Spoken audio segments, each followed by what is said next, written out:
Hello and welcome, Exiles, to the Day 2 update to the Oshabi Bow Enjoyer. And today we've swapped to Tornado Shot. The main things we did to make this happen was mostly a tree change, giving up precise technique, grabbing a cheap anoint farsight, and giving up a little bit of our movement speed and suppress because we swapped to our end game chest, which is the Foulborn Perfect Form. The whole idea of this character is to go into a life evasion stack combination. As you'll see on this chess piece, it says it gives you evasion based on how much life you have. Basically, eventually we can volatile Val this to be 10 evasion per 10 life, which basically means every one evasion is going to give us one life. Right now, our character's really low HP, 4k life. This is giving us about 5k evasion, which is pretty good. Not much better than a rare chess piece. In fact, a good rare chess piece, I think, can roll up to 6, maybe even 7,000 evasion. So right now it's not too spectacular, but later on, as we get to scale this character up and up and up, this will keep giving us evasion and thus will keep giving us damage via forest tracking. Right now in my hideout, we have a cool 40,000 with no Jade Flask. With a Jade Flask, we get about 48,000 evasion. And with forest tracking, that's around 300% increased damage. This is when forest tracking starts to be like, okay, it's starting to do something. As we scale the character, this will become more and more effective. I want to point out another line on the Foulborn Perfect Form, which is the line that says, evasion is increased by overcapped cold res. Another thing we're going to get that will allow us to scale this more and more is, right now our character only has 124 cold res. So this is giving me like 50% increased evasion from that line. But as we invest more into the character, get better items, that cold res line will mean we can scale some more evasion. So that's another reason where it's going to help us scale this up. So that goes over the basics of the chess piece. Another line I want to point out is I have Ghost Dance on this. Now, advantage of Ghost Dance is it doesn't force you into acrobatics. This means you can be suppress capped and have that DR. However, in Tota, specifically the mechanic, I want to build this character and try to go to 2k Tota with it. We'll see if we can get anywhere close to that. Spell dodge is kind of better because a lot of times an enemy will try to hit you with the spell while you're channeling a totem. And if you have spell dodge, you'll dodge it 1 out of every 4 times if you get to that 150 suppress, thus transforming it into 75 spell dodge from acrobatics.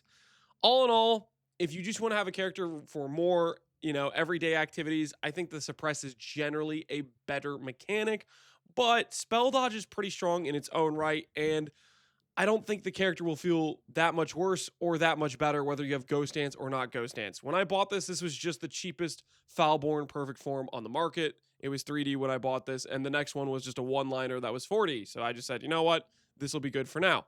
Another thing I want to point out is a lot of people are paying some pretty high premiums on this chess piece. And this is something I didn't think about to tell chat, and then eventually somebody in chat told me about it.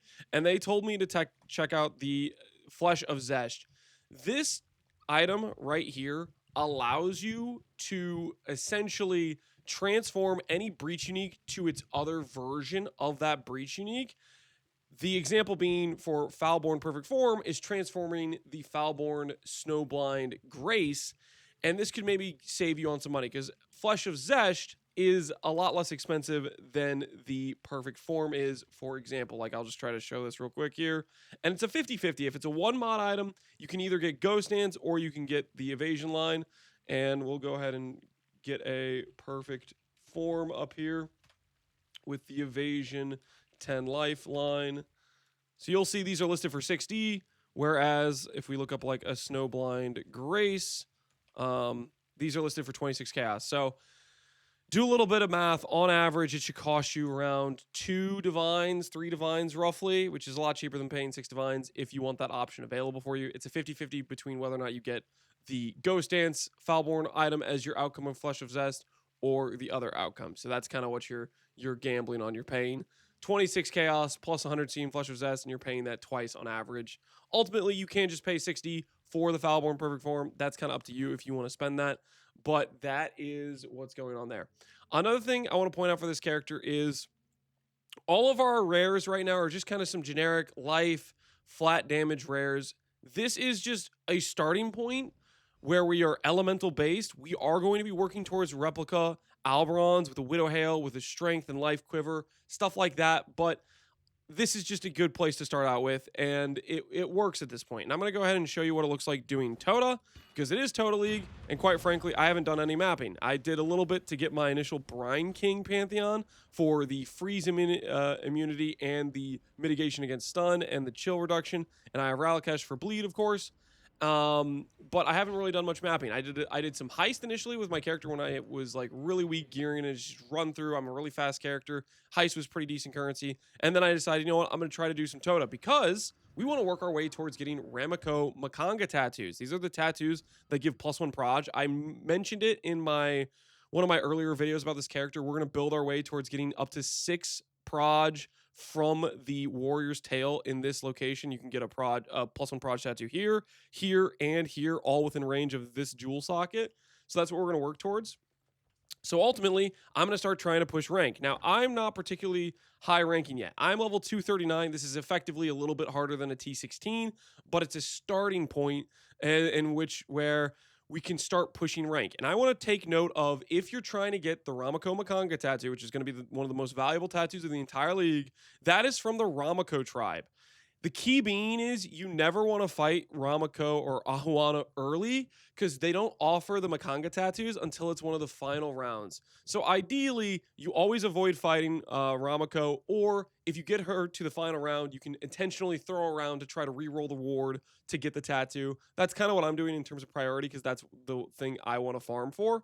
And then outside of that in Tota, you generally want to go for the rewards that have like the highest payouts and that are going to give you a lot of juice, or can knock out members in the fight that you don't want to deal with later. Like Kahotara can be pretty difficult, and maybe you want to try to knock him out in the early rounds before he gets his stupid turtles. You know what I'm saying? So anyways, this guy has a lot of reward here. I'm going to go with this one first and just show you what this looks like.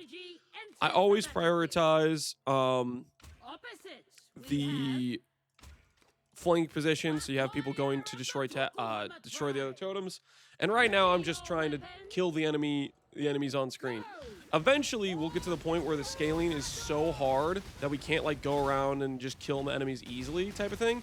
And we'll have to get to actually maybe play it a little bit more intelligently. But right now, I'm just going around shooting things, and that's been working well enough currently. One thing I want to note for Tornado Shot, when it comes to getting like highest amounts of overlaps, when I tested this back in Settlers League, you want to be shooting kind of a little bit behind your target. Like if I'm shooting in front, I'm not going to get as many hits as if I shoot just behind. Tornado Shot, from my testing, can hit pretty consistently almost every single projectile. And the key is you want to shoot slightly behind your target.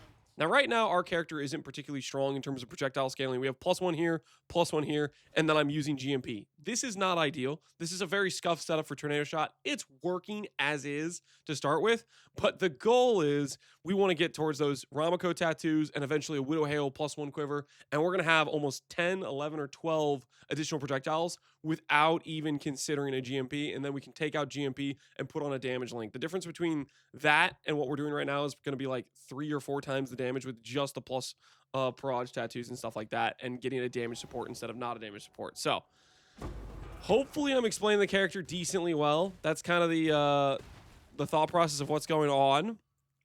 So this is the current tree. I'll have the POB below. Eventually, we are going to be considering tattooing away one of these nodes, probably.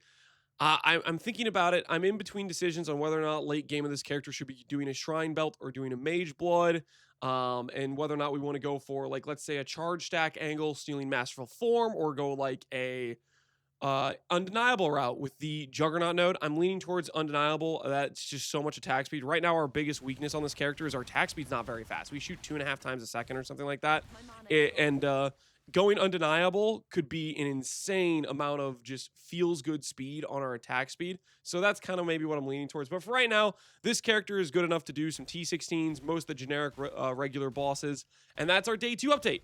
Hopefully you guys like it. Tomorrow, maybe we'll be looking towards getting some Ramako tattoos. That's what we're going to be farming for today on stream. I have a haircut, and I'm going to do that first and do some other IRL stuff I got to get done.